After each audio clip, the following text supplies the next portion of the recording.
กราบสบายดียามเช้าด้วยจ้าพี่น้องจ้าสบายดีวัสุขุทุกคนจ้าดีต้อนรับสู่ซองแม่น้องบอยคือเก่าคือเดิมพี่น้องประบวตื่นเตรียมโตแต่เช้ามื้อนี้สิไปตลาดนัดพี่น้อง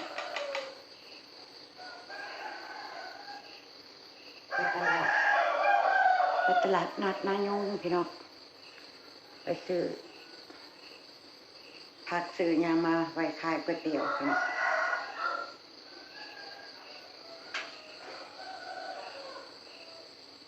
ตื่นมาพร้อมเสียงไก่ขัน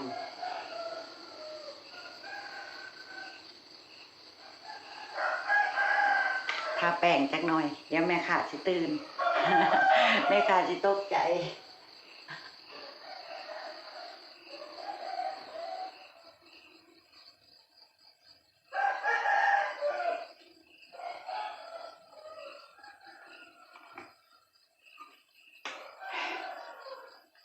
ระหว่างรอหวดข่าวทุกพี่น้อง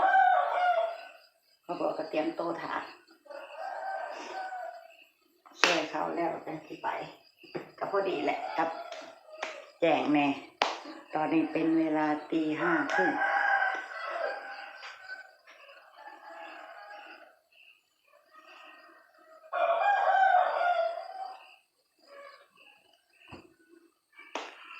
ดีแต่ฝนบ่ตกลัดทางพี่น้องเลยผมบอกอะไรอย่างฝนตกลัดทางอยู่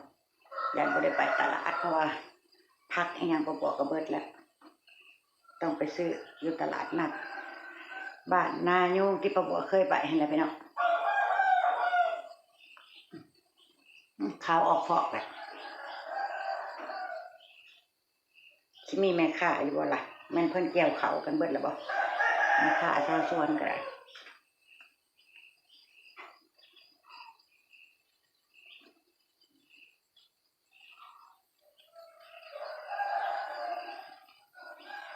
ต้องตื่นเตรียมไปแต่เช้าพี่น้องเพราะว่าน้องบอยเพิ่นเอารถไปออกไปทำงานแต่เช้าประบัวกับลุงพรก็จะไปซื้อผักซื้อยามาไว้แต่เช้าแล้วกันพอดีกับน้องบอยตื่นไปทำงาน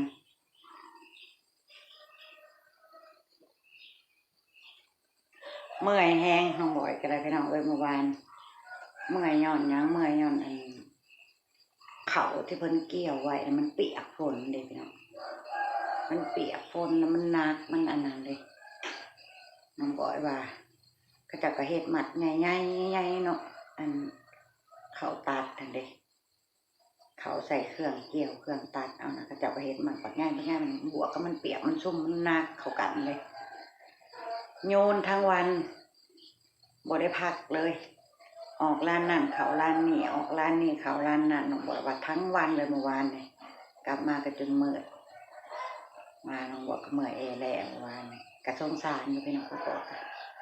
สงสารลูกแต่ก็เหตุจังไดแล้วเนาะทำงานบ่ทำงานกับบ่มีเงินบ่เมื่อยกับบ่ได้เงินเนาะพี่น้องก็จะบอกลูกแหละสู้ส่วนประบวกกับสู้คือกันนะตื่นแต่เด็กลูกแต่เช้าสิไปตลาดข้างหดเขาไว้อยู่หน้าห้างพี่น้องแล้วก็เขามาแต่งตัวก็ทักทายพี่ทักทายน้องเลยเปิดคลิปดูเงินแล้วกันเนี่ยไปเดินตลาดกันพี่น้องตามประบวกกับลุงพรไปว่าประบวกกับลุงพรสิได้ยังมื้อนี้อยู่ตลาดนัดหาเบิ่งแนวอยู่แนวกินพร้อมมันเลยพี่น้องเลยเอามาใส่ตู้ไว้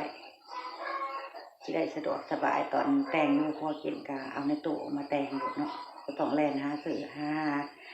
คนประบวกกับบ่หลายเนี่ยซื้อมาจัดมาเตรียมไว้รถก็สะดวกก็ต้องยุ่งยากลุงพรคาถาอะไรอยู่หน้าบ้านไปประบวกเสร็จเรียบร้อยเขามาใส่เสื้อผ้าก็เลยทักทายพี่ทักทายน้องพี่น้องประบวกเอาไปช่วยเขาแล้วก็ไปแล้วจ้ะ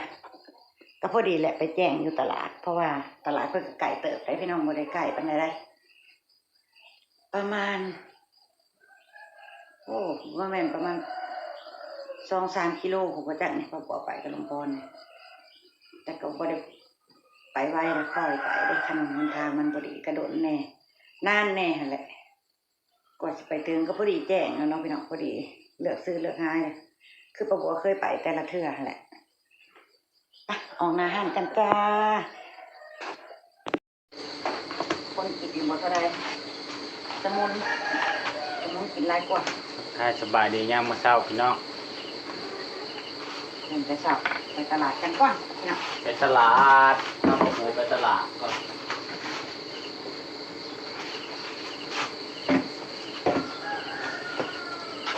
ตลาดวัดเสา ช่วยแหละมือนี่ว่าแม่เช้าอยู่ช่วยจนได้ช่วยจนได้พี่น้องเลย ไปนอนในใช้ตรงนี้นอนในใช้แล้วก็ลงมาแล้วออกมานอกสิวะเอาไปยักกระจายประตูออกมาเด้อ ไปเถอะไปเอาไปไว้ในนี่ไปคันได้เผาคือจังหวะไว้ในเวลากับพี่น้องเลยโอ้ยกองคือมาโกลัวนั่นนี่แท้ไปพี่น้องเสร็จเรียบร้อยไปตลาดกันจ้ะตามประบัวก็ลงคอเขาตลาดเด้อพี่น้องมาหนึ่งไป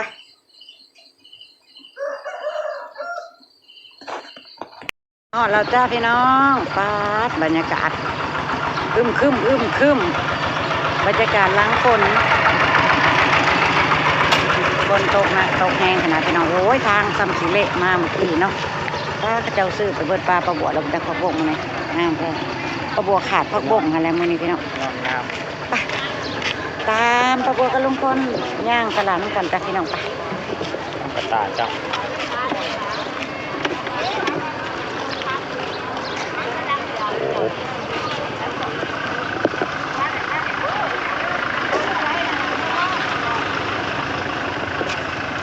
ก่อนพี่น้อง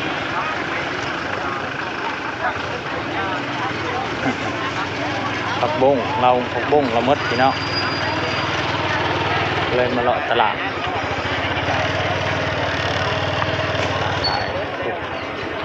มารีวิวจากผักบุ้งครับพี่น้องตามกระบวไป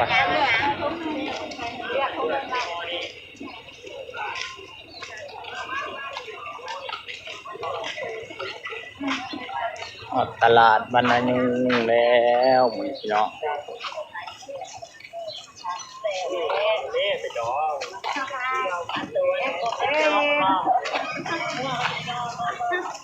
งงบ่าวอ่ะ ยังเหลือ3หมดน่ะ แล้วผู้ทั้งเงินคนทำผู้ใดก็มื้อนี้แล้วที่ตัดให้คนทำ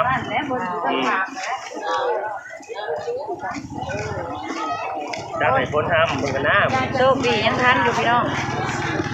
มาสวย ไปสร้างงานเรื่อง ไปทางไหนข้างหลังบอกไปไปเยอะ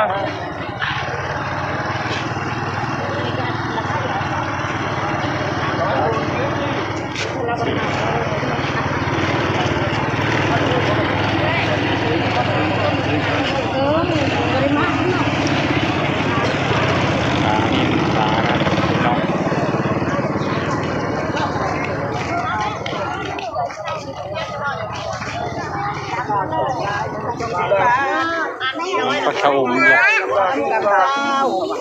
กระบวยกับชะอม นี่เลยกินได้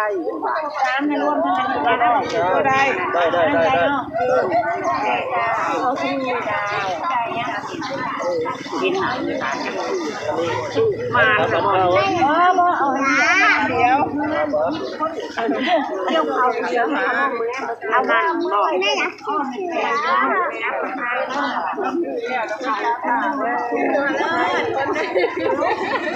ตลาดคึกคักเลยพี่น้องเมืองตลาดคึกคัก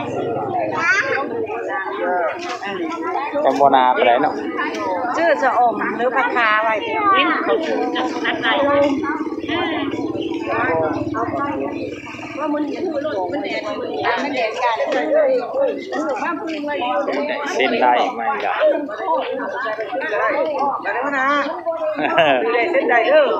โดย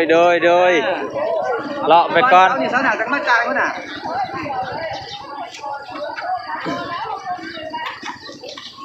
เข้าไปพี่น้อง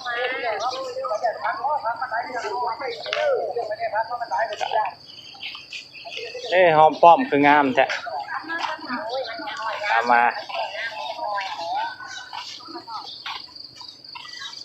ชื่อมันคือบ่งามปานใด ขายได้นี่ 50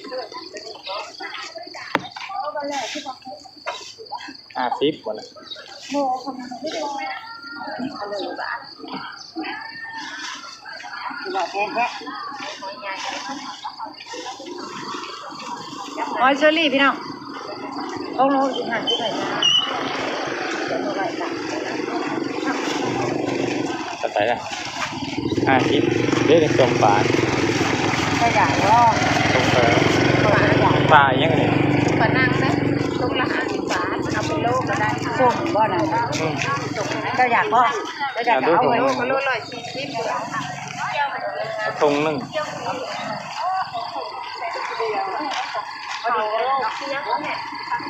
มาส่งลูก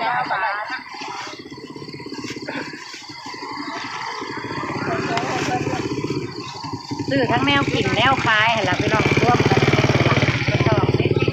โอ้ยมันเรามีผู้ใดให้กินปลาตองลาเนาะ แล้วก็เขาขูดมาแล้วนี่เอามาเป็นจอก ท่านเจ้าขูดมากกว่าจะเอาเรื่องเลยนะ ใส่ต้มแน่นี่ทำมาแงะอ่ะ นี่ปานนี้ อันนี้ห้องป้อมเนาะก็เลิศนี่นะอะไรมันก็กิน ตัวน้อยคือคักบ่บ่จ๊ะ แล้ว ยังเป็นตัวใหญ่บ่ เอาไว้ต้องเอาไว้นี่ เอารถจ้ะ เสื้อปลาบุอ่ะ โอ้บ่มีหมองปลูกเนาะกะหล่ำนะเฮ้ยเบี้ยกะหล่ำ อุ้ยนออยากเอาไปปลูกเด้ ปลูกบ่ได้ มันบ่ทันมีหอดเวลาสิเฮ็ดไว้แน่น้องเอ้ย แค่บ่แล้วเข้าพุ่นเห็นแล้วเข้าแล้วแม่นนี่ฝักบัวคืองามจ้ะ เอาเลยเอาใช่แค่นี้อันนึงเป็นข้าว เกลือมักเล่นกันหลาย เล่นจะคลายทงนะเลยอันนี้งามเลยมันดีเนาะคือว่าแล้วเฮาก็บ่ค่อยได้ใช้บ่ได้บ่ค่อยได้อันนั้นบ่ค่อยได้อันนั้นแล้วเดี๋ยวนี้นะคนก็มาย่องมาแย่งเลย เต็มตาแล้ว นั่งไปแล้วก็แลก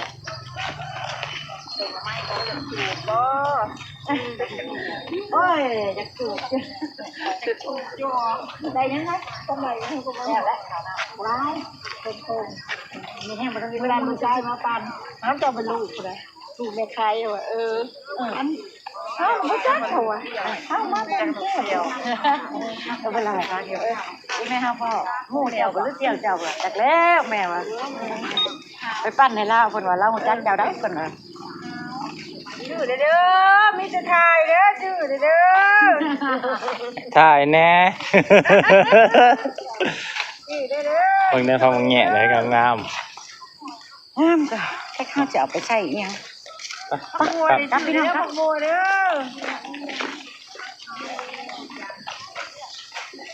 บ้านร้านเขาจากเขา เอาก็กับกำ เขา การ กำเขา ไหน เขาจะอยากกะเอา ข้าวไรคนบุ้งเลย ช่วยเขาคือกันเอาไว้แล้วหน่อยนะคนมันทุก อะไรยังนะ จะกบ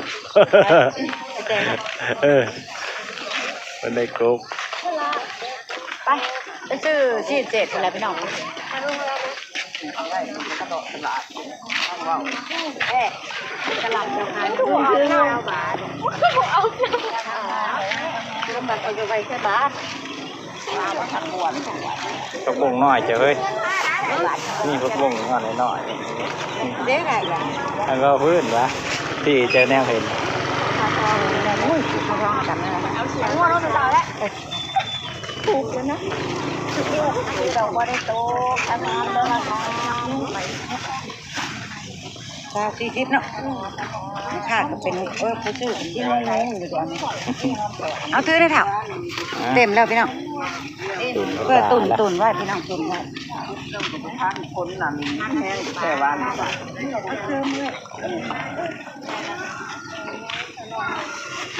จำไม่ได้ก็ได้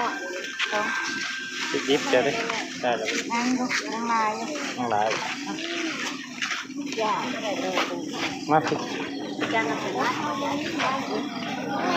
วัดสองมือ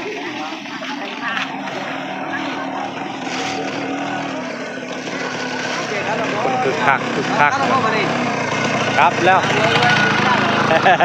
อวยแล้วข้าวน้ำเข้า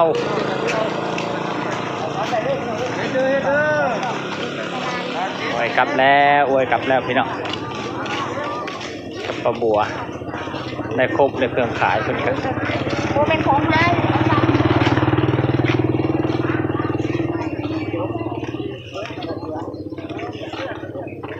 ตักอันนั้นเจ้าคืองามแท้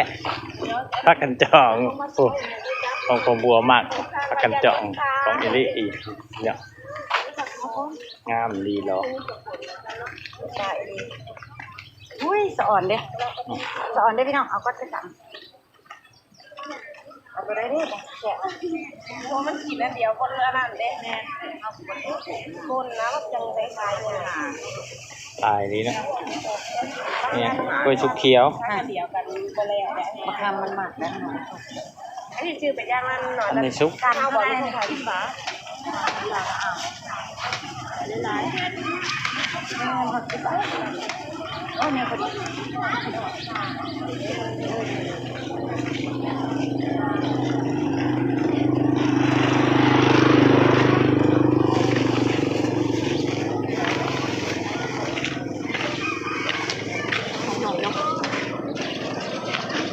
เอามากินก็ไปเรียกกัน ส้มปลาเลยมาปิ้งส้มปลาก็พอเลยสุกมะเขืออย่างเงี้ยใจยาจีนบ่ เอาต้น ใช่เอายังไม่ใช่ร้านเดินขายเครื่อง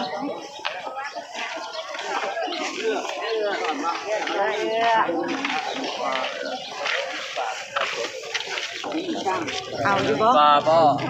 เราไปแล้วให้ยังชื่อยังไม่เลยไปตั้งเดี๋ยวว่าเมื่อยรถ เป็นได้เมื่อได้ขี่ลง เจ้าแล้วก็ยัง ถ่ายพร้อมกันถ่ายพร้อมกัน คนกระโดด เมื่อวานเลยมันท้องผ้าโยดเนาะ ผมเมาอ่ะ โอ้ ในช่วงนึงพ่อค้ายังแต่ยังนี่พี่โดนอะไร ห่วยปกติ ได้ครบเลยพี่น้อง ได้ครบแล้ว โทษแล้วลุงพรก็ยังมี ลุงกุ้ง ป้า ด้วย ครับยันเพิ่นล่อไปปั้นเขาไป เราฟันข้าว ปั้นไปล่ากันที่รถไปแล้วจ้ะ ไอ้ยัง ลายย่างแล้วข่าวนะ